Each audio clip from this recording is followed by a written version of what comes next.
called the Ratnaguna Samcayagatha, which is an abbreviation of its real title, which is the Prajnaparamita Ratnaguna Samcayagatha.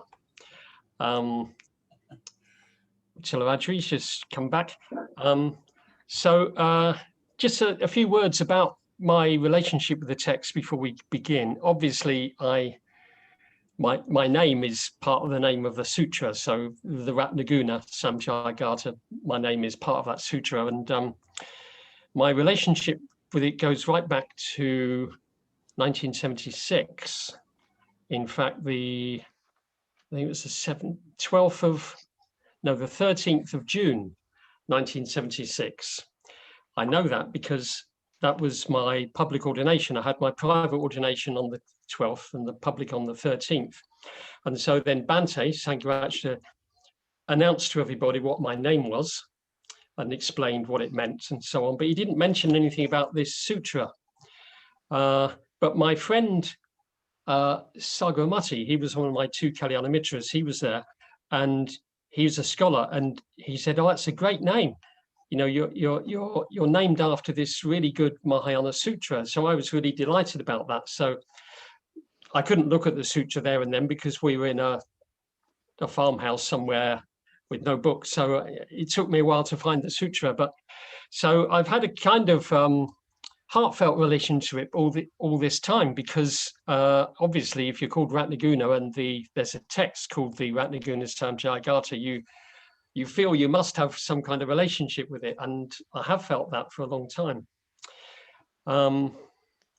Yes, so that goes way back to 76, and because I was called Ratnaguna by Bhante, and because there is this Mahayana text, I feel that somehow my relationship with the text is connected with my ordination and my connection with Bhante. And indeed, that year, he gave a seminar on the first two chapters of the Ratnaguna Samcayagatha, so 1976. I think it might have been before I was ordained, actually, just a month or so before that, or it might have been afterwards.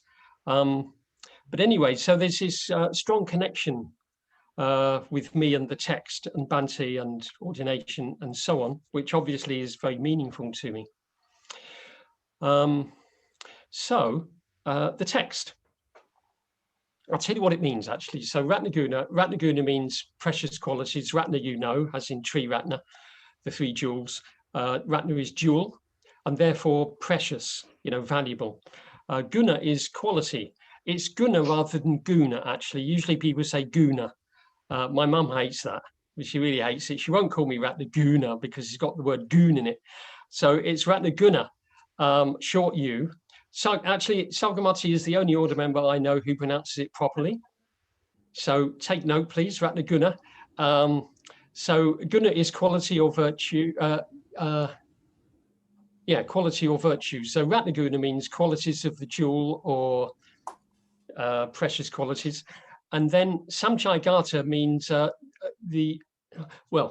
Samcaya means collection, and Gatha means verse. So it's a collection of verses. Samcayagatha means collection of verses on the topic of precious qualities. And Prajnaparamita, you probably know, the perfection of wisdom. So that's the title, and probably one could give a talk on the whole of just the title if one wanted. I won't. But so here is my text that I've had for a very long time. I know it's hard to read, isn't it? There we are. And you'll see that it's called The Perfection of Wisdom in 8,000 Lines, and it's verse summary. And what that means is The Perfection of Wisdom in 8,000 Lines is another Mahayana text. I won't be able to give you the Sanskrit word for it. It's a really hard word to pronounce, but it's something like Ashtahasrahastrika. But it's translated as The Perfection of Wisdom in 8,000 Lines, and it's connected to the Ratnaguna Samcayagatha. Konza calls it its verse summary, that the Perfection of Wisdom in 8,000 Lines is the text, and the Ratnaguna Samcayagatha is the verse summary.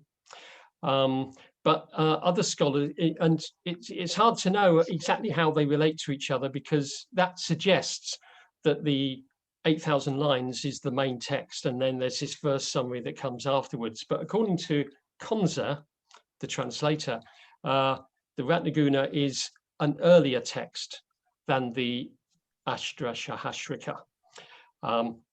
Scholars have different opinions on that. And a few words about Edward Konza, the translator, who we must bow down to and give reverence to and feel appreciation for, because he was one of the early Western Buddhist pioneers. He devoted his life to the translation of and the explication of the Perfection of Wisdom literature. He translated many of the Perfection of Wisdom texts 50, 60 years ago. And nowadays, unfortunately, the modern translators are retranslating them. That's fortunate. That's not unfortunate. That's a good thing. But they tend to be very critical of Edward Konza. And of course, someone who was trying to translate these texts 50, 60 years ago with very limited resources would have made mistakes, will have misunderstood in some part. But to then go on to criticize him 50 years later seems to me unfair, or at least it depends how they criticize him. But I think we need to show great appreciation for these people. Without them, we'd be way, way behind in our understanding of Western Buddhism. So Edward Konza, Anagarika, Govinda, Gunter, Suzuki, all these people, these were more or less the only people we used to read 50 years ago. So yeah, great appreciation for Edward Konza. Edward Konza says of this text, actually,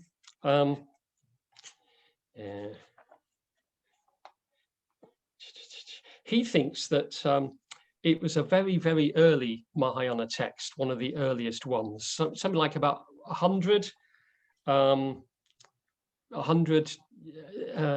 in the Common Era. So, you know, really like 2,500 years ago, we're talking about here. So it's a long, long time ago. He says, and it's in verse, right? He says, although some of the poem's charm evaporates in translation, it nevertheless comes through as a human and vital statement of early Mahayana Buddhism. Simple and straightforward, pithy and direct. He's right about that. He's right. In fact, when I read the text, the first two chapters especially, I'm reminded always of the last two chapters of the Sutta Nipata, which consists of very early Pali texts, where before the Buddha had really codified his teaching very much and so on. I get the same feeling from them of simplicity and therefore a certain sense of serenity when I read it. I was talking to my Vajra brother, Papa Vajra, who was ordained with me at that time in 1976, about this a few years ago. We were in a cafe in Sheffield and I was talking about the Ratnaguna Samcayagatha. And I said, you know, when I read it, I don't really understand a lot of it, but I just get this great feeling of serenity from it. And he said something really interesting. He said, yeah, it's not what the text says so much as what it doesn't say that has its effect. This is a really interesting idea, I think, that what the text doesn't say is having its effect. And it reminded me of that scene in the film Amadeus. I don't know how many of you have seen or remember the film Amadeus, where Salieri has stolen some of Mozart's music. And the scene is he's looking at it and he's absolutely astonished and awestruck by the music. And he's looking at a piece, the piece for 13 instruments. Anyway, it's a really lovely piece, and he's looking at it, and he's looking at the staves, right? Five lines going across and all the bars going down. And he says it's like looking at prison bars, but through them is this great sense of meaning and beauty and freedom, something like that. but yeah, that's the way I feel with some Buddhist texts. It's just like, I'm not quite clear about what they're saying, but when you go through the words to what they're actually trying to say, which is beyond words, of course, then you can get a lot from it, even if you don't fully understand conceptually. And Samcayagatha, the seminar actually is it's in this book. The transcription of the seminar is in this book, Wisdom Beyond Words. And in this text, there are three commentaries by Bhante on three Prajnaparamita texts: the Heart Sutra, the Diamond Sutra, and the final one, the Ratnaguna Samcayagatha. It's well worth getting this book. Probably you can get it really cheap on Amazon if you had a go. Okay, so without further ado, we must begin, but I need the other translation.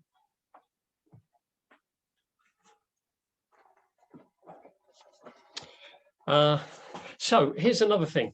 A few years ago, I led a retreat at Padmaloka on the, Annie's just arrived, hello Annie, on the Ratnaguna Samcayagatha, the first two chapters.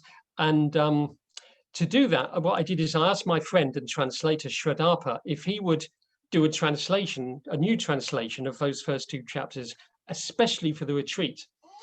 And because we've had concert translation for 50 or 60 years, and it would be good to see another translation, especially by an order member.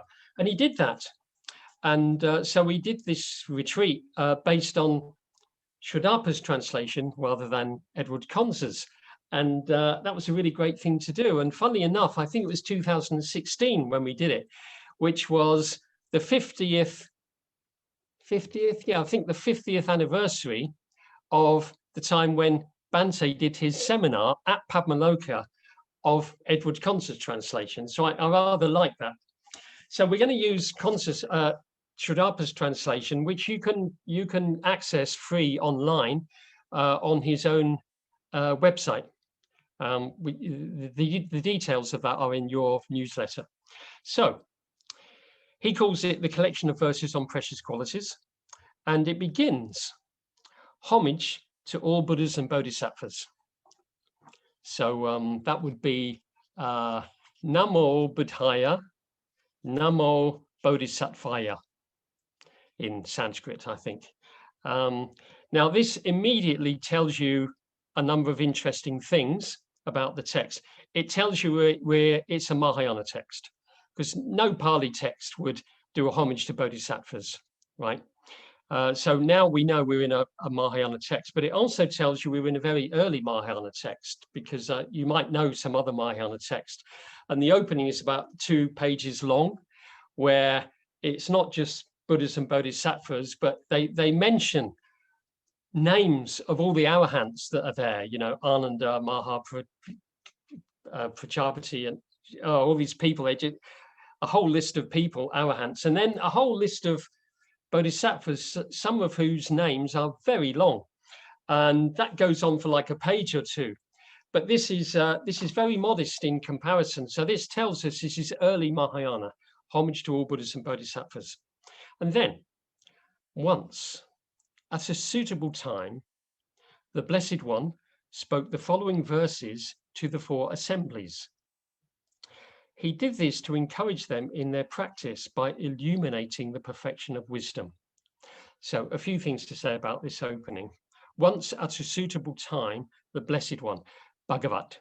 So this is nearly always what the Buddha is called in Pali texts, actually. He's very seldom called the Buddha in the Pali text. He's usually called the Bhagavat, the Blessed One, or the Auspicious One. There are many different ways of translating it. And so he spoke the following verses to the 4 assemblies.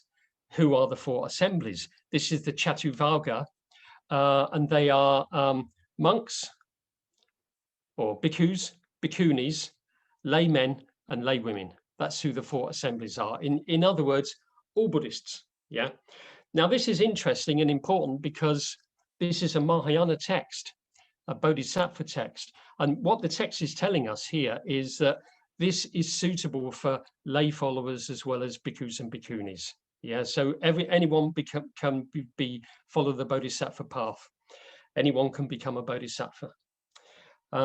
Yes, and then he did this to encourage them in their practice by illuminating the perfection of wisdom.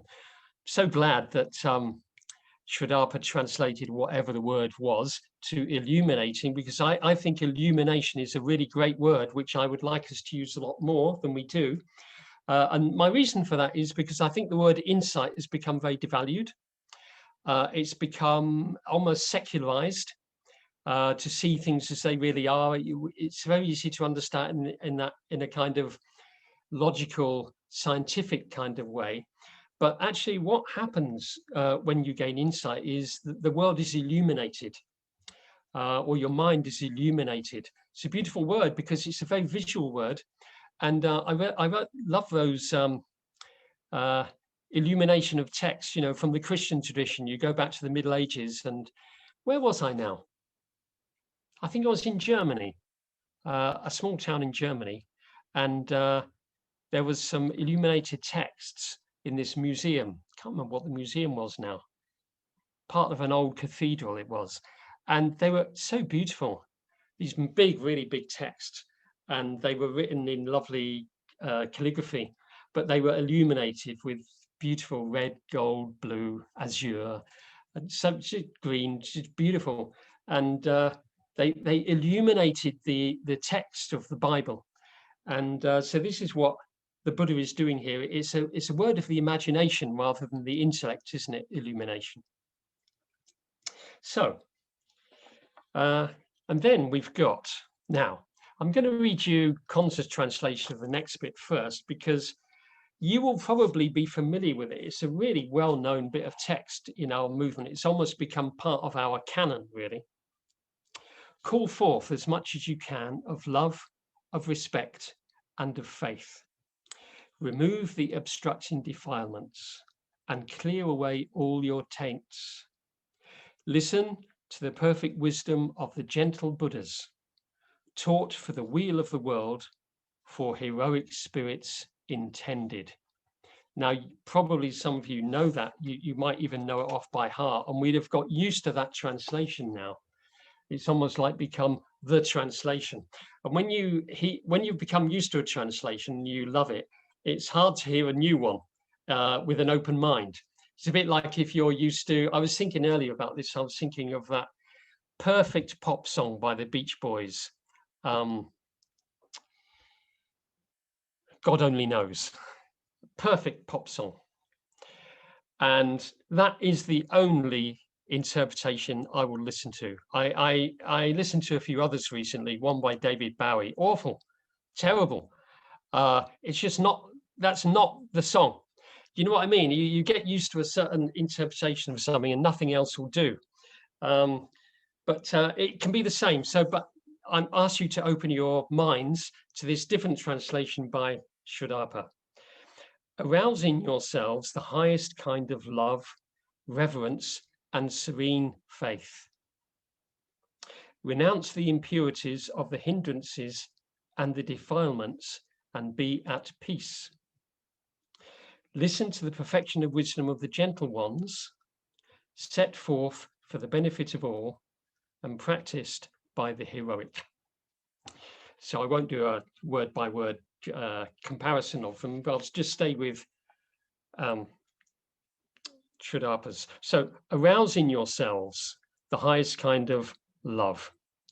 So what in the seminar, Bhante obviously talks about Conser's translation of this, and which is call forth, and Sridharpa has arouse in yourself, but more or less the same meaning. And Bhante talks quite a lot about this, that the Buddha isn't asking us to make something up or manufacture what he's about to say.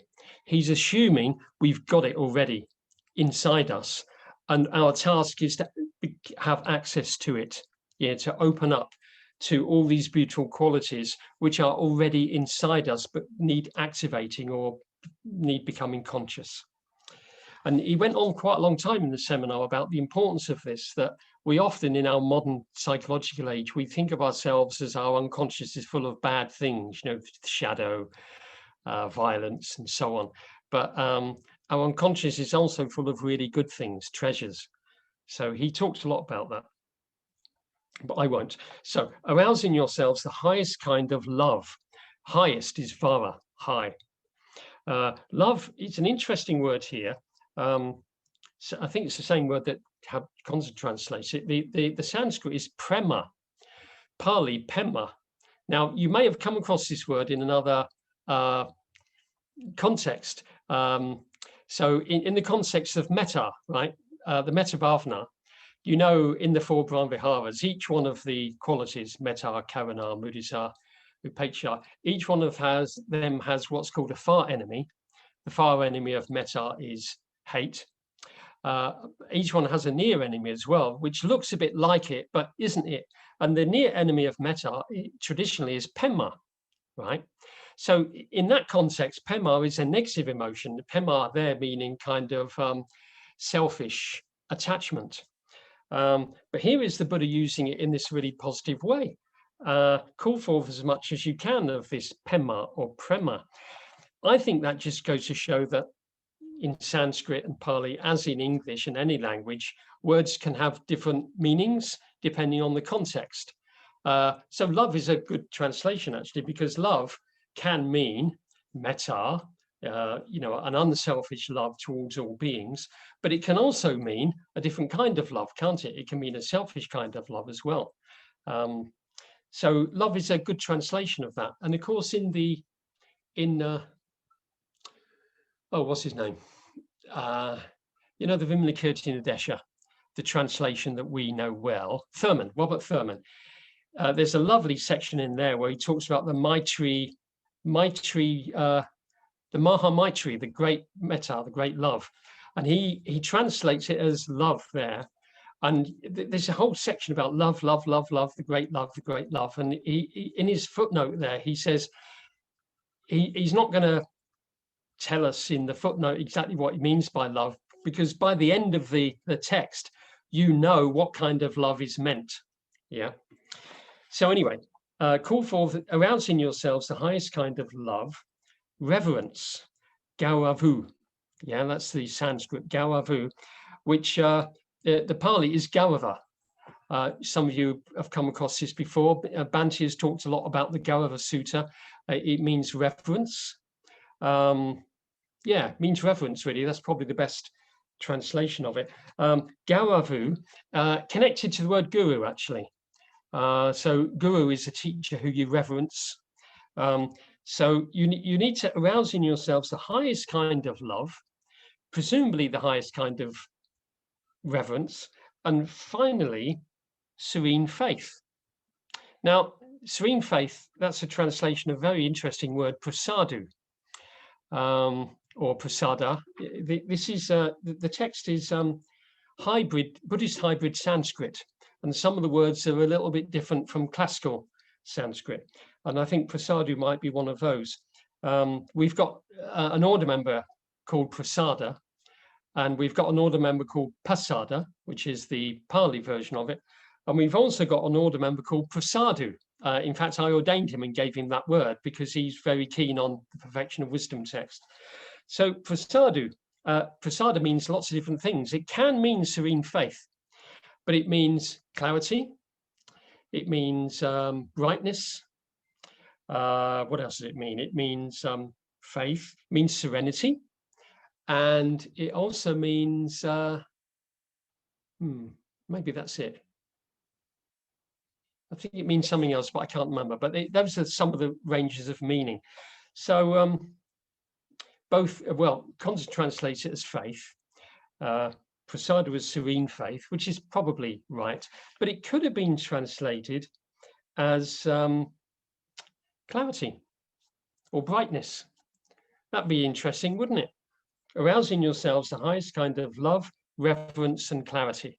That'd be a very different understanding of the term, wouldn't it? And of course, faith, serene faith, serenity, faith, and clarity are very much connected together. They're all really positive mental states. Anyway, enough on that first line. Renounce the impurities of the hindrances.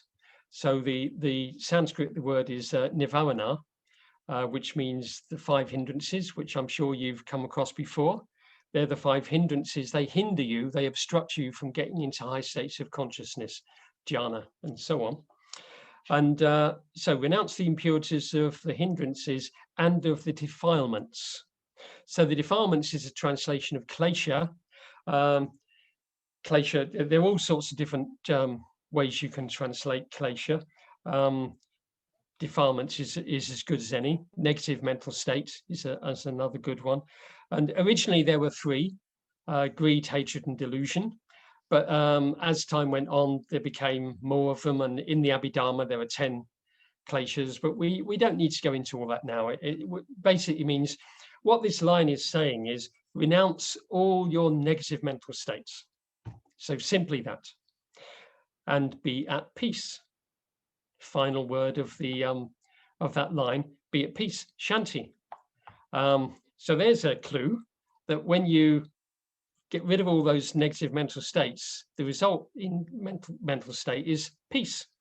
Interestingly, going back to those early Pali texts that I mentioned earlier, the final two chapters of the Sutta Nipata, and I think the Udana as well, before the Buddha had really codified his teaching, there were 2 words that used again and again for the goal, what we think of as enlightenment.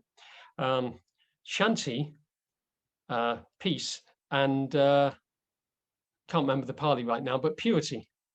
So peace and purity, that's what the goal, that's what we're trying to get to. That's the very early understanding of the goal, which is peace and purity together, really. So before I go on to the next 2 lines, I just want to relate this back to the talk I gave 2 months ago, where I talked about the Buddha talking to anybody he doesn't know, anybody he's never met before, and he's teaching them the Dharma. 2 months ago, it happened to be Super Buddha, the leper, but there were many texts where the Buddha does this, and he gets them into what's called the Kala Chitta, the mind ready for awakening or insight or illumination. And there are 4 aspects to it, if you remember. Let's not go into all those again now, but if you do have any vague memory of that, this text is saying the same thing. Yeah, it's a text though, so the Buddha can't do it for you. Yeah, you have to do it yourself. So when the Buddha met someone, he would do it for them.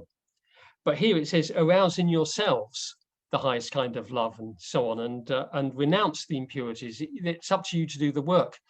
So it's the same meaning, because it's best if you read this text in the Kala Chitta, in that you're ready and prepared for insight to arise. Much better if you do that. And that's what the Buddha is really saying, or what the text is telling us is, look, before you go any further, spend a bit of time getting into a really good state, really open, pure, serene, positive mental state. And the text will have a bigger effect on you if you do that. Yeah, that's what the text is saying to us. 3rd line, listen to the perfection of wisdom of the gentle ones, set forth for the benefit of all and practiced by the heroic. Konza translates gentle ones, or whatever the word was, the Sanskrit word, as gentle Buddhas. I don't know whether the text actually said Buddhas or whether that's Konza making it clear to us that's what the gentle ones is referring to. Set forth for the benefit of all and practiced by the heroic. Why heroic? Why can't we be cowards and read this text? Why can't we be frightened people who would never do anything heroic in our lives? Maybe that will become later. This might be one of these promises I make in a talk and then don't fulfill, because I often don't remember that I've said I'll come on to that later, and then I don't remember when I come to it. And but if I don't, you can remind me later on that I've forgotten to come back. But why practice by the heroic? I think there's a good reason for that. Okay, next verse. Read the whole of the next verse to you. The rivers that flow through this continent of Jambudvipa, bringing growth to fruit, flowers, herbs, and trees, depend on the power of the Lord of Serpents, the ruler of the Nagas, who dwells in Lake Anavatapta. Okay, so there's a few things to be said here. The rivers that flow through this continent of Jambudvipa. What's the continent of Jambudvipa? Well, it's India, really. But it's in India in those days, they had a mythical understanding of the universe, not a scientific one. And Jambudvipa was like the center of the world for them, obviously, because that's where they lived. And yeah, so Jambudvipa is kind of mythical continent of India. And the rivers that flow through this continent of Jambudvipa, there's a number of rivers that flow through India, really big ones, famous ones. We know, of course, the most famous one, whose name escapes me. And it's not the Mississippi, is it? The Ganges, yeah. There are a few others as well. And so those rivers, they irrigate the land, don't they? So they bring growth to fruit, flowers, herbs, and trees. But what they depend upon, according to this text, they depend on the power of the Lord of Serpents, or the ruler of the Nagas, or the king of the Nagas, who dwells in Lake Anavatapta. So what's a Lake Anavatapta? So are you ready, Vajra Priya? Let's have a look at Lake. Yeah, there it is. Oh, there's my mum phoning. I'll have to ignore that. I forgot to turn the phone off. She'll leave a message on the answer machine. That's Lake Anavatapta with the phone going. Let's have the next picture of Anavatapta. Hello, your call cannot be taken at the moment, so please leave your message after the tone.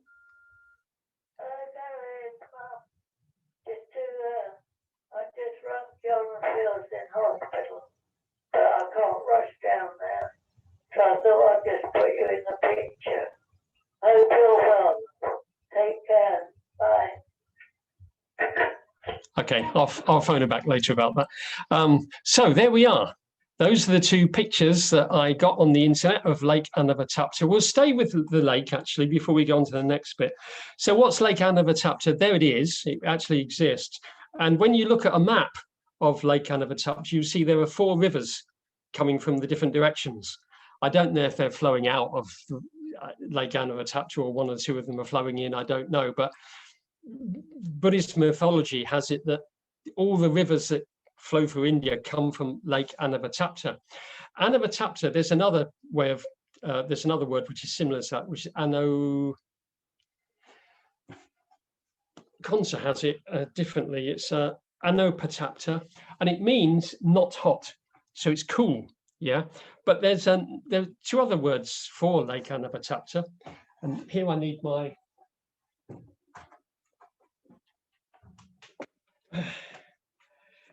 computer. See the work I've done for you. Here we are. Yes, here we are.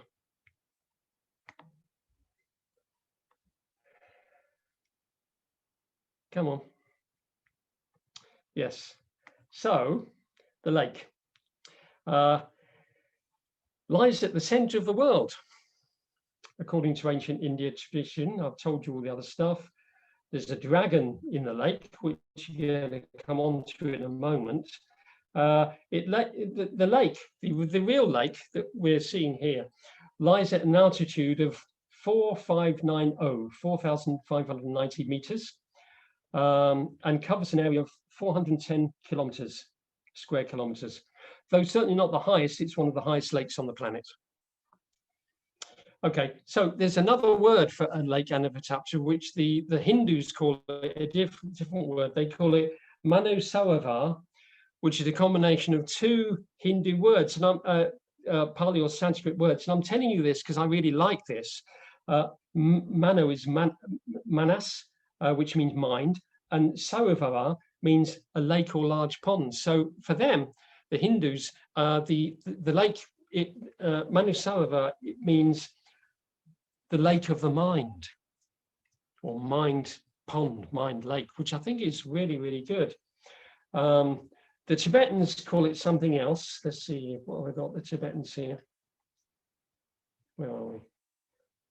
Yeah, the Tibetans, it's called, I won't be able to translate this, pronounce it properly for you, but Mapham or Mapham Yun So, which means invincible or unconquered turquoise lake. And you can see why it's called a turquoise lake from the previous picture, can't you? Okay, so there's a legend, according to Buddhism.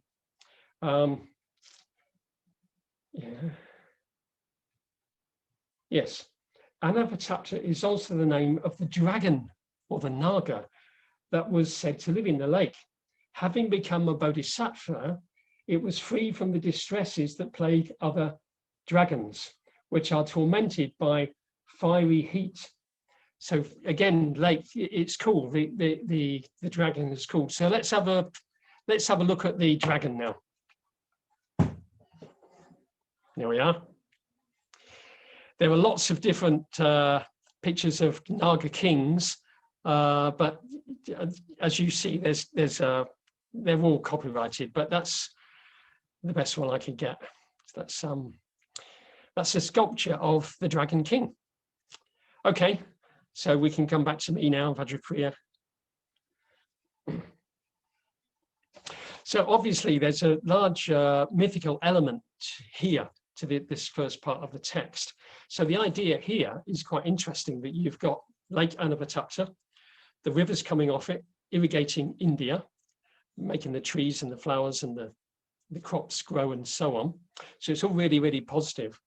And then what the Buddha says in the next verse is, in the same way, the Dharma that the disciples of the Victorious One teach, the coherent explanations they set forth concerning the kind of action that leads to the most noble kind of well-being, and the results of this action all represent the achievements of the Tathagata. That was a bit of a mouthful, all that, wasn't it? Let me see if I can just explain that in an easier way. What the text is saying, that the Dharma that we disciples of the Buddha teach, people like me, all the explanations that I try to give to you, all represent not my achievements, but the achievements of the Buddha, right? So that's simply what the Buddha is saying here. Now, why is he saying that? Why is he saying that? I'll just read you the 4th verse because it follows on from that, and then I'll talk a bit about that. Those who are true disciples of the bull among human beings, it's one of the epithets of the Buddha, the bull. Those who are true disciples of the Buddha have practiced the teachings of the Victorious One, the guide in the Dharma. They teach what they have practiced and realized, and this comes from the power of the Buddha, not from their own strength and power. Just by the way, actually, just in these first few verses, the Buddha, I don't think, has been called the Buddha once. He's been called the Sugata, the happy one. He's been called the gentle one, Shura. He's been called victorious one, the Jinna. What else is the Tathagata? He's been called the bull among human beings, the victorious one. The guide to the Dharma, he's been called that. So in those days, there wasn't any one word. And finally, he's called the Buddha. So there wasn't any one word. A point that Bhante made once, that it's just accidental, really, that we've ended up with the word Buddha and we're Buddhists. It could have been that Jinna was the word that caught on, and we be Jinnists, or it could be Sugata, the word that caught on, and we'd be called Sugatists. You'd have the Shrewsbury Sugata Centre or Sugatist Centre rather than the Shrewsbury Buddhist Centre, which would be quite nice because Sugata means the happy one. So yeah. Anyway, that's a little bit by the way. Yeah. So what these two verses are saying is that anybody who teaches, all Buddhists who teach the Dharma, it's not their Dharma. It's not theirs. they're just like conduits. It's just coming through them from the Buddha. That's why I feel very uncomfortable when people applaud me when I give a talk. I think it's inappropriate to applaud someone after they've given a talk. I don't like it.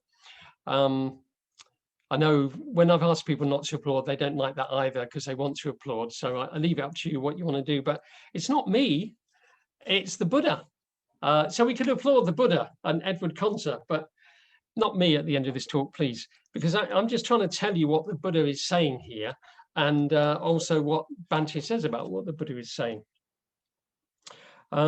So it's a kind of what the Buddha is saying here, that all the teachers of the Dharma, if you think it's your Dharma and you think you're teaching from your own understanding or whatever, you got it wrong. No, it's just coming through you. Hopefully it comes through you. Not you're like a parrot, just parroting things that the Buddha said, but it's not your Dharma. It doesn't belong to anyone. In the same way that nothing belongs to anyone, but the Dharma certainly doesn't belong to anyone.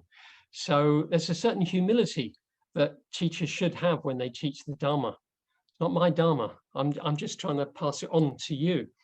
But there's another aspect to this, I think could be an aspect to this, which is that in the early days of the Mahayana, it wasn't accepted at first, at least by some people. People who were very used to the Buddha's teachings from the Pali Canon, and they thought that was the Buddha's teachings, and anything written or made up afterwards was made up. It wasn't really the Buddha's teachings, so they weren't taken seriously. So the Mahayana Sutras had to deal with that somehow, and they dealt with it in different ways. And I think this is the text, whoever wrote this text is dealing it within this way, that actually everything that comes from Buddhists is actually from the Buddha originally. Yeah, they're not making it up. There's a lovely, how did the Mahayana arise? Yeah, so there are all sorts of theories about that. There are many theories about how the Mahayana rose, and they're theories because no one really knows. But there's a contemporary scholar called David Drews who's got a really fascinating theory. And it comes from a word that he's noticed that crops up a lot in Mahayana Sutras, crops up in the Perfection of Wisdom in 8,000 lines a number of times, but also the Lotus Sutra, the White Lotus Sutra, the Sutra Golden Light. But he's pinpointed it, and no one has really noticed it before now. And the word is Dharma Banaka. Dharma, Banaka means preacher or teacher, and it crops up a lot in those sutras. So he started looking into it, and then he found that it comes up in the Pali Canon as well.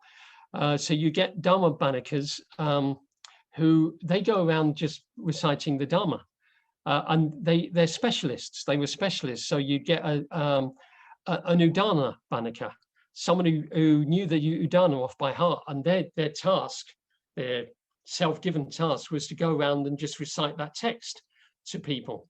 So people knew the Udana, and there would be a Dhammapada Banaka, and there would be a Sutta Nipata Banaka. So that's what they did. But according to David Drews, this scholar, then you get it in the Mahayana. And what happened, of course, in the early days of Buddhism, everything was oral. So the Dhamma Banakas were really, really important because people didn't have access to text. So they really needed these people. But then with the arising of the Mahayana, things began to be written down. It wasn't so crucial for you to have an oral teaching. And so what did they do? It could be that the Dhamma Banakas, they were practicing, of course, and they were having realizations, they were having illuminations and insights and so on. So after a while, they began to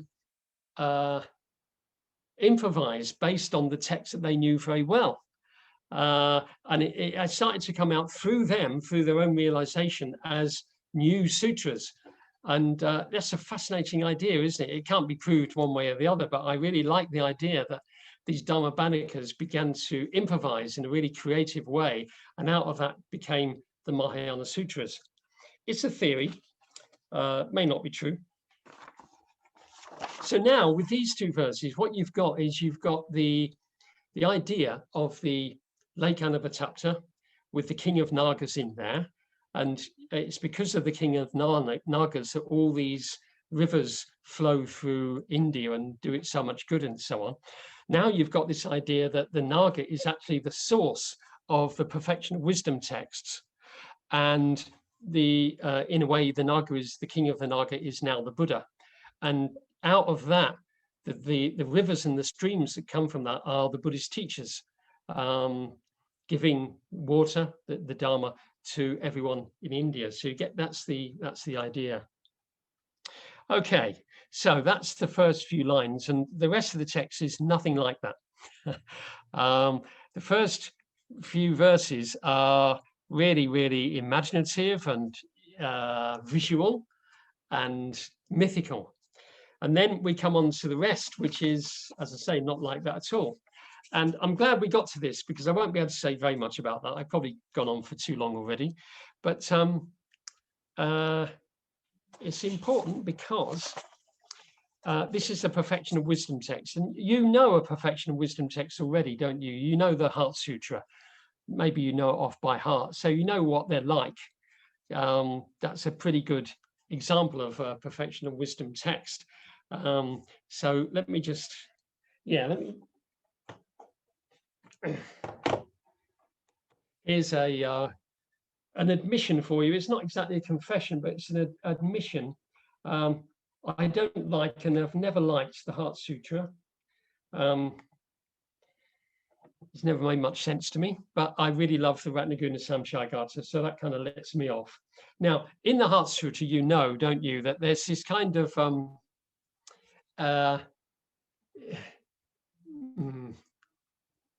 paradox, isn't there? There's a paradox. The Buddha in the Heart Sutra, Avalokiteshvara, who's the speaker, he talks about the Four Noble Truths, yeah, and he says they don't really exist, yeah. So you've got, nor is there pain, or cause of pain, or ceasing pain, or noble path to lead from pain. That's the Four Noble Truths: pain, dukkha; the cause of pain, craving; cease of pain is awakening; and noble path to lead from pain is the noble eightfold path leading to enlightenment. So he says, nor is there pain. In other words, the Four Noble Truths don't really exist. And then he says, not even wisdom to attain. Attainment too is emptiness. So that's the way it goes on, isn't it? That's the Heart Sutra, and that's what the Mahayana perfection of wisdom texts do. And a lot of the rest of the text, the next two chapters at least, does this. So why do they do that? You know, what's the point of all that? So let me read verse 5, the next verse. In this practice, no highest perfection of wisdom is obtained, right? Same as Heart Sutra. No state of bodhisattvahood is obtained, nor any awakening mind. A bodhisattva who can hear this without becoming confused or afraid is practicing the wisdom of the Sugatas. There we are, Sugata, the happy one. Okay, so let's have a look at this verse, because in a way it's the key. I think it's the key to the rest of this. And Sia pointed out to me that when I gave the equivalent of this talk in Padmaloka all those years ago, I said, I'm going to give you the key to understanding this, and then I forgot. So there was no key for anybody. But anyway, I'm going to do that now. So in this practice, no highest perfection of wisdom is obtained. Now, Shuddhapa translates, the word is charity, C-A-R-A-T-I. He translates that as practice. Konza translates it as coursing, which is strange, coursing. But the word charity is connected with the word dhammachari and dhammacharini, and it's connected with brahmacharya. So you probably come across the word brahmacharya is to live like Brahma. Dhammachari, dhammacharini is to live the Dharma. And there's another famous Mahayana text, isn't there? The Bodhicharya Avatara. The Bodhicharya Avatara, which is often translated as the Bodhisattva's way of life. So Charya just means life, in a way. It means the way you live, your way of life, in a way. And I think what Shraddhapa's trying to do is say that actually the way of life of Bodhisattva would be a way of practice. Everything would be their practice. But it really just means the way you live. So in this practice, in the Bodhisattva's way of life, no highest perfection of wisdom is obtained, right? It says that. But later on, it says something else.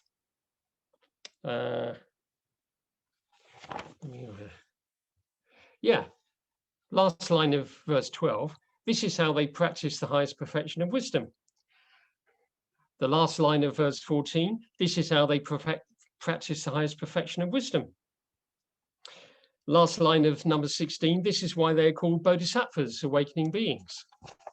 Yet, in this verse 5, he's saying no highest perfection of wisdom is obtained, no state of bodhisattvahood is obtained, nor any awakening mind. So the text is contradicting itself. So the text knows that, and so then it says a bodhisattva who can hear this without becoming confused or afraid is practicing the wisdom of the Sugatas. So I must be one of those people, because it does make me confused or afraid, because I've got a key, and it's my own particular key, and it may not be the key to this text, but it's a key that works for me. In this, I'm encouraged by Pierre Hadot, who he's dead now, but he was a scholar of the ancient Western philosophical traditions. And in a book called Philosophy as a Way of Life, there's a whole chapter called Creative Mistakes. It's a really interesting chapter about the mistakes that philosophers have made about a previous philosopher. They didn't quite understand it properly, but they based their philosophy based on a misunderstanding of an earlier philosophy. But he called them creative mistakes, because even though they're a mistake, it's okay, because something good came out of it. And you can see a number of creative mistakes in the Buddhist traditions as well, where someone's obviously not quite understood something, but it doesn't really matter because they've made something good out of it. So this could be a creative mistake. This could be the Ratnaguna creative mistake. But anyway, it works for me very well. And so what does it mean?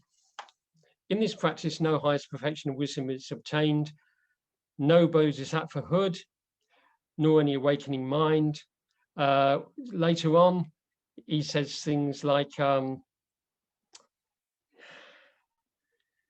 can't find any. I can't find any, but they say something like your practice. There's a beautiful line. Your practice is a no practice, and that's what your practice is. And it's beautiful in Sanskrit, because practice is shiksha. So it's different declensions of the word shiksha. So the whole line is something like shiksha na shiksha na shiksha na shiksha.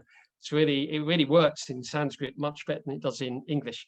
But anyway, so what the perfection of wisdom is saying to us is there's no goal, there's no bodhisattva, there's no bodhisattva path. Yeah. And that's what you need to understand. So how can we understand that? Now, it's possible that you try to understand it in a very metaphysical way.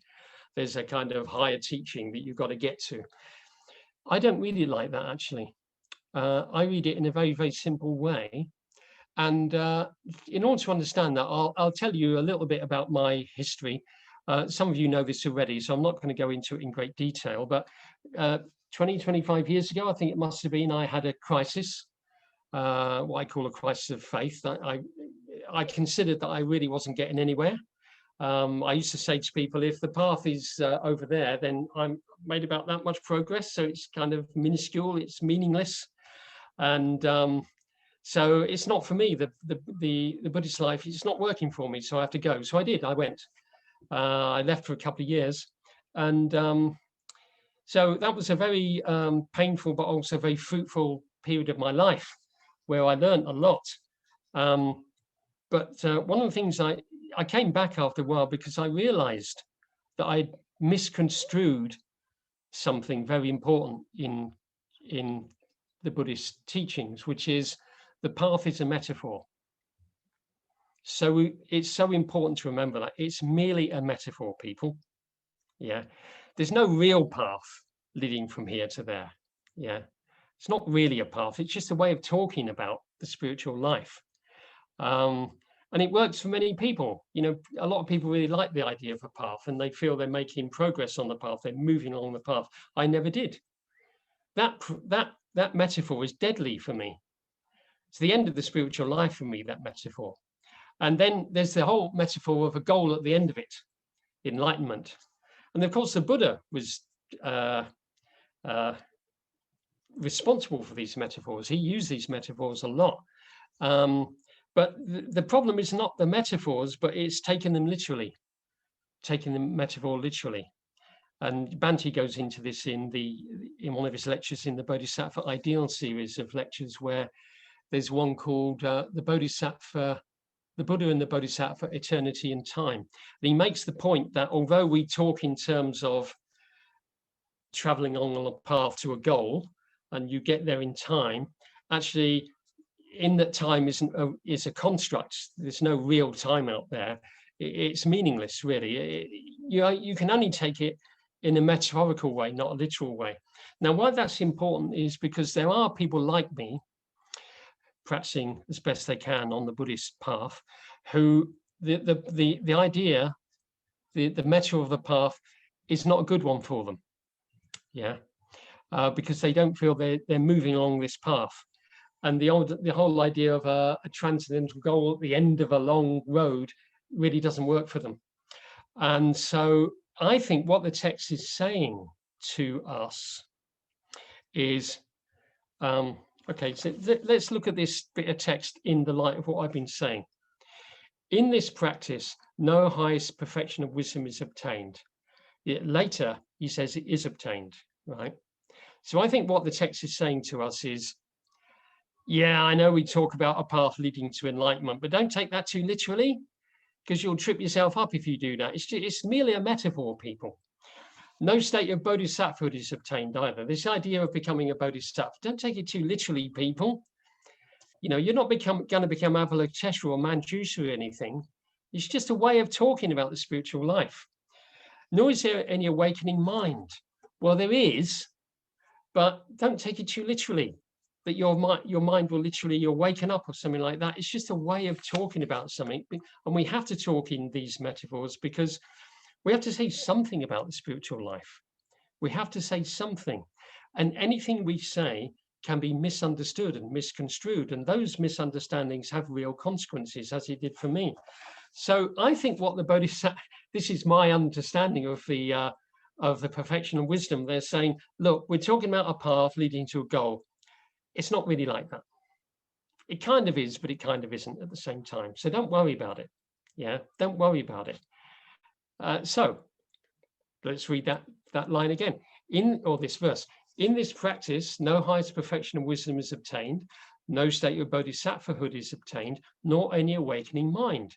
A bodhisattva who can hear this without becoming confused or afraid is practicing the wisdom of the Sugatas. So that's what I'm doing now. Let's see. Let's have a look at another.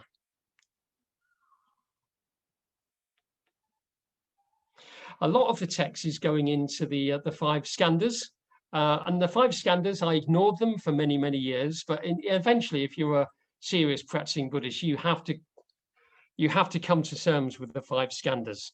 And so let's have a look. What are they? Form, rupa, sensation, perception, volition, or consciousness. You obviously know what they are because you recite the Heart Sutra again and again and again, and they're in there, aren't they? Let's see.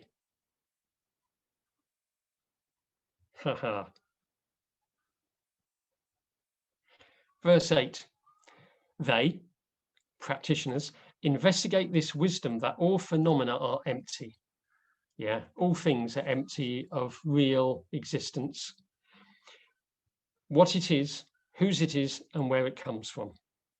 In doing so, they do not become dispirited or afraid. A bodhisattva like this is close to awakening. If a bodhisattva practices without an understanding of the categories of experience, the 5 Skanders, they will wrongly imagine these categories of experience to be empty. So in the Heart Sutra, Avalokiteshvara says the 5 skandhas are empty. And in this sutra, he says they wrongly imagine these categories of experience to be empty. They will practice in relation to causes and will not be committed to the path of non-arising. Okay, I've strayed into a hornet's nest here, which I'm going to come out of again because it's too much. It's really too much. Let's finish by coming a bit down to earth here. You can ask me questions about it later if you really want to know. Here's a lovely one, verse 11. A bodhisattva like this dwells at peace in themselves. Their awakening foretold by the Tathagatas of ancient times. This is to do with the bodhisattva vow. They do not become agitated thinking about whether or not they are in samadhi because they have understood the true nature of phenomena. I think I'm going to end with this verse because it's lovely. All right, so a bodhisattva like this dwells at peace with themselves. We're back to Shanti again.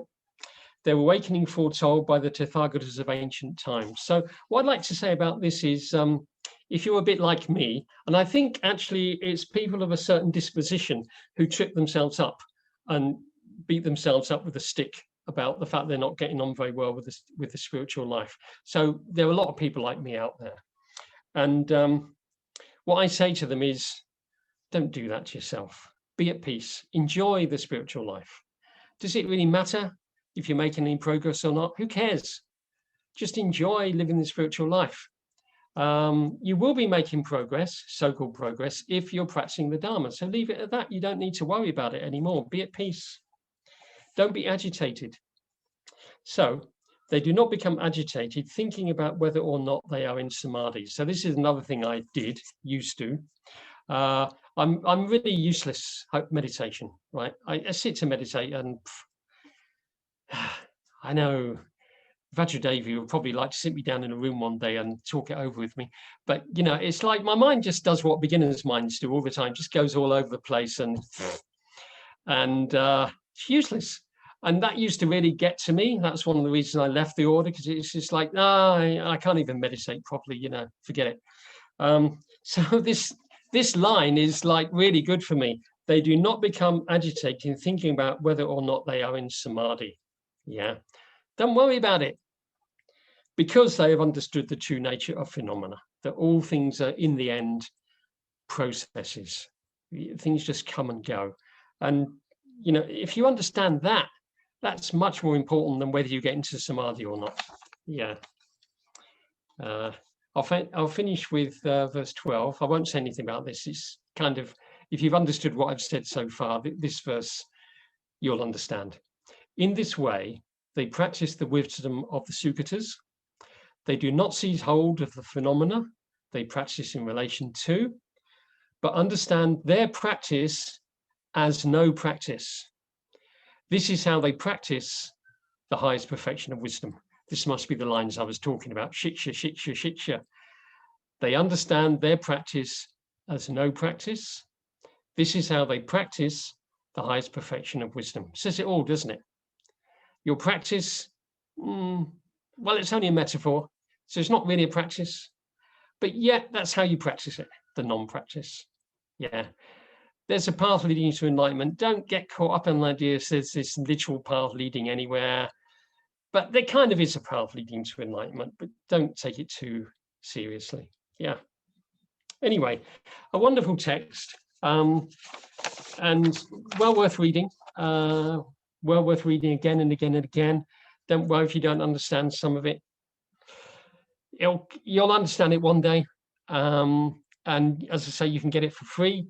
If you go to Shraddhapa's website, which Vajrapriya very helpfully put on the chat there, and I think you can even get the Ratnaguna Samcayagatha translated by Konza for free online as well. So we've got all these resources now. Yeah. Anyway, enough. That's enough for now. Okay. No clapping. The sound of one hand clapping. Okay. So, should we see if there are any questions? And if not, we can break into groups, at which point Sia and Marcus will disappear. I know they don't like groups. But let's just hold on, you two. Just wait to see if there are any questions before you go. I was interested in what you said about not feeling at home with the metaphor of the path for the spiritual life. Do you have your own personal metaphor for that? If not a path, what do you use? That's a very good question. And I haven't got a ready answer. Okay. So let me think, what do I do?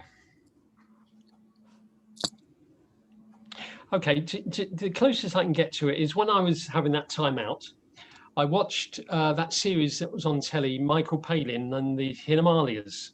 Do you remember? He went, anyway, there was one of the episodes where, with my apologies to Marcus, because you've heard this so many times, Marcus, there was one episode where Michael Palin was talking to camera in this Tibetan town, and behind him were these Tibetan nuns prostrating. And for some reason, I don't quite know why, but something shifted in my mind when I saw that. And I thought, oh, the Tibetans, they're living in this city, which is the Dharma city in a way. Everything is Dharma, you know. And I thought, oh, they're living in the Dharma. They're not on a path leading anywhere. They're living in a city which is all to do with the Dharma. In other words, they're living within the values of the Dharma. And that's the way, that's what allowed me to come back. That idea that it's not that I'm trying to get somewhere else, it's that I'm trying to live my life in the values of the Dharma as best I can. Yeah. And it's quite interesting that, because I read a book about the same time, a novel by John Fowles, and I can't now remember whether it was the French lieutenant's woman or Magus. I think it was the French lieutenant's woman, but I can't remember. But at a certain point, John Fowles says, either him or as a narrator or through someone else, he says they had this insight that life is not a room. No, life is not a road, it's a room. And that had a really big effect on me. Life is not either a road or a room, of course. Life is what it is. It's way beyond any of those metaphors. But if you're going to use the metaphor, he was saying it's better to see your life as a room rather than the road. Similar to the experience I had watching Michael Palin, because it was enclosed in a city. And it's just like, well, your Dharma practice is your room. You're not trying to get anywhere else. But you can make your room different if you want to. Yeah. So I suppose that's the best answer I can give to you there, John. Will that do? It's like rearranging your room when the springtime comes. Yeah. Yeah, if you want to. It looks different and much more positive. I think so. And also it's your choice, isn't it? You know, like I painted the wall over there, you can see it green a little while ago, and it was white before. It's perfectly okay, but I just wanted to make it green, so I did. So that's what you do, isn't it? Your spiritual life is if you just see it as, yeah, I would like to develop more generosity now, and that's what I'm going to do. I'm going to become a more generous person. That's it. End of story in a way. If you look at it in a path, you've gone a few more steps along the path. But if you see your life as a room or a city, then you just made the city a bit better. Yeah. Thank you. Okay. Any others? Ratnaguna, were you going to say something more about heroic spirits? Thank you. I was. Well done. Yes. Yeah. So why do you need to be a heroic spirit to read this text? I mean, it's not asking you to jump off a mountain or anything, is it? It's asking you, let's get back to it now. Why do you have to be heroic? Verse 5. In this practice, no highest perfection of wisdom is obtained, no state of bodhisattva is obtained, nor any awakening mind. So what the text has just done, if you're a practicing Buddhist who've maybe been practicing for a long time on the basis that there is wisdom to be attained, bodhisattvahood is to be obtained, and so on, and there's a path leading to them. What this text has done is just taken them right away, just taken the ground from under your feet. A bodhisattva who can hear this without becoming confused or afraid is practicing the wisdom of the Suttas. In other words, I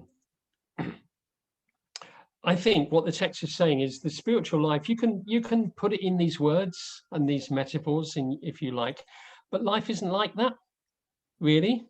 Life cannot be put into words or metaphors. Life is much bigger than any metaphors. And that's what we've got to get, in a way. He said understand, but then it's putting it back into the cognitive again. That's what we've got to realize, is that life is way beyond any ideas about it that we can have. Life is king, as Bhante famously said, famous to us anyway, in that famous, well-known poem. Life is king. Life is just strange and wonderful and really frightening. And that's what we're trying to confront as Buddhists. That's really what we're trying to do. And of course, the Buddha did it really literally, because he left home and he lived in the jungle. And there's a whole sutra, early Pali Sutta, where he talks about what it was like in those days when he experienced great fear in the middle of the night in the jungle, obviously, because it was a really frightening place to be. And that's what we have to do in our own ways. We have to really come up against our own fear of life. And I think that's what the text is, part of what the text is saying. You can pin it down to a nice little story if you want to, but that's not what Buddhism is about, really. Yeah. Okay. Anything else?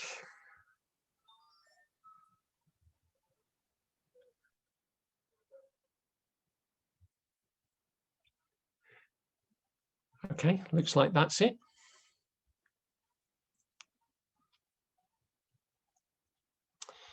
Okay, so we have a choice now, don't we? This event is scheduled to finish at 12:30, which is 15 minutes. Do you want to go now and just get on with your day, or do you want to stick around and we can break into maybe two groups? At which point Marcus and Sia will leave us, maybe one or two others as well.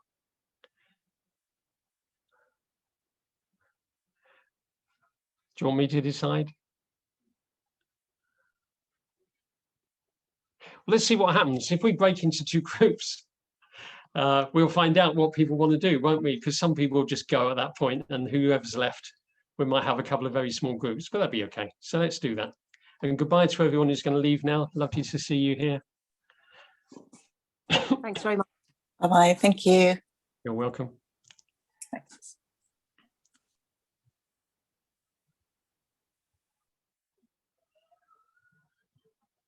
Maybe we don't need two groups.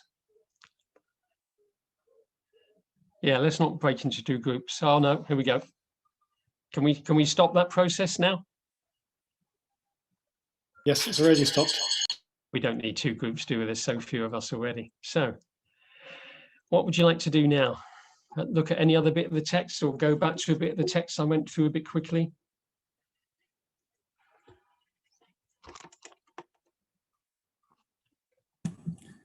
This is a really basic question, Ratnaguna, because I was late attending. Can you just tell me what the name of the text is?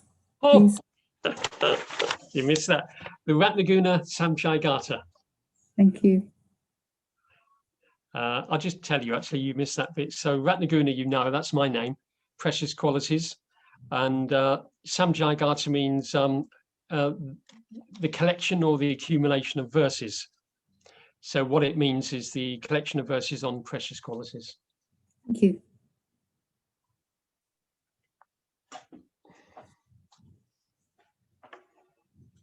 I'm just going to put my not my hearing aids, my things on so I can hear you properly.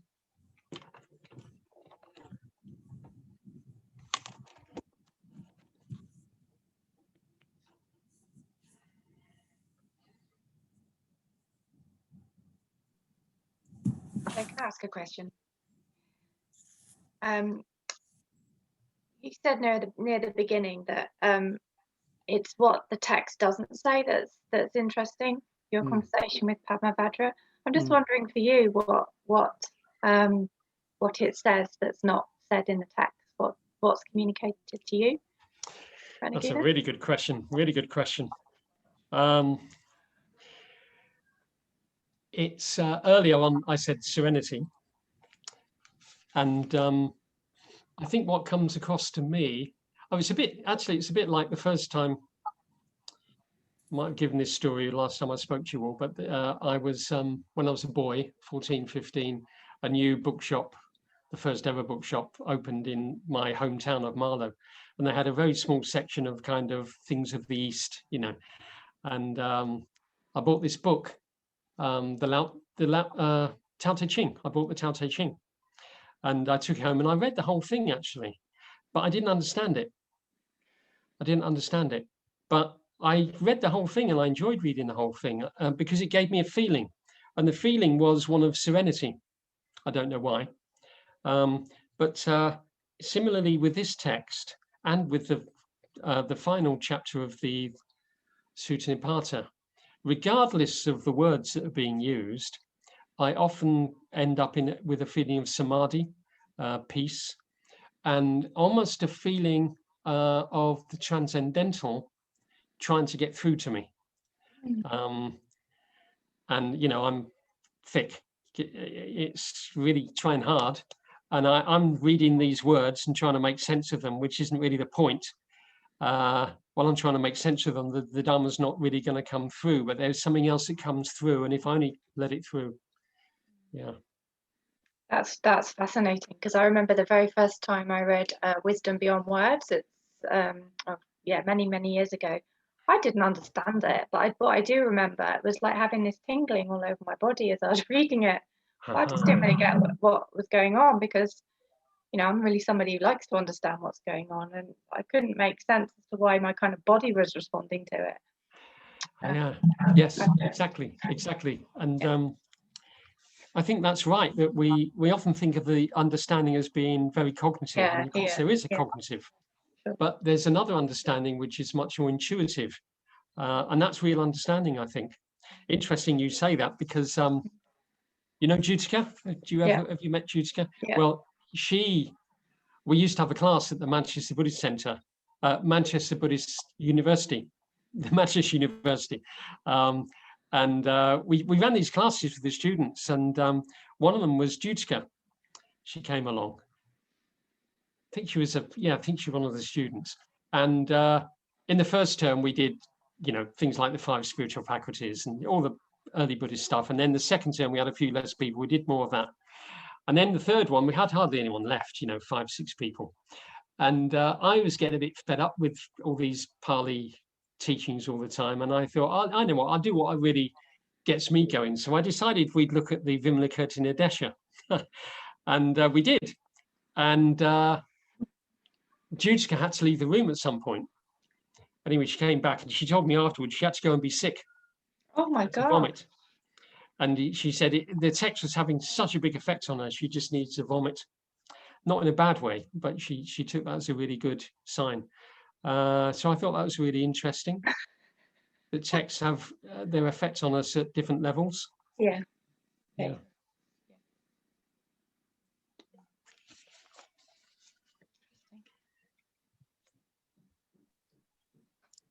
I'm really happy that you talk about Tao Te Ching, because when I read, you sent in the newsletter, there was a link for the text, and when I read it, I didn't understand much of it. But when I came to number 7, the end of number 7, I was like, they're talking about the Tao. They're talking about the name that cannot be named. You know. So it's so nice that you're mentioning that too, because it's how I understood it. Then when I read it with new eyes, then of course you can't mention what it is you want to talk about, because if you mention it, then you lose the meaning of it. Yeah. So it's just the Tao cannot be spoken about. Yeah, exactly. Yeah. The name is not the eternal name. You know, you can't whatever you're trying to explain, you are limited by words. The meaning is so grand that we can't explain it with words. We can't intellectualize it. Yeah. And the Taoists were really onto that, weren't they? They were really onto it. Yeah. And I believe that Zen Buddhism is influenced by Taoism. Yeah.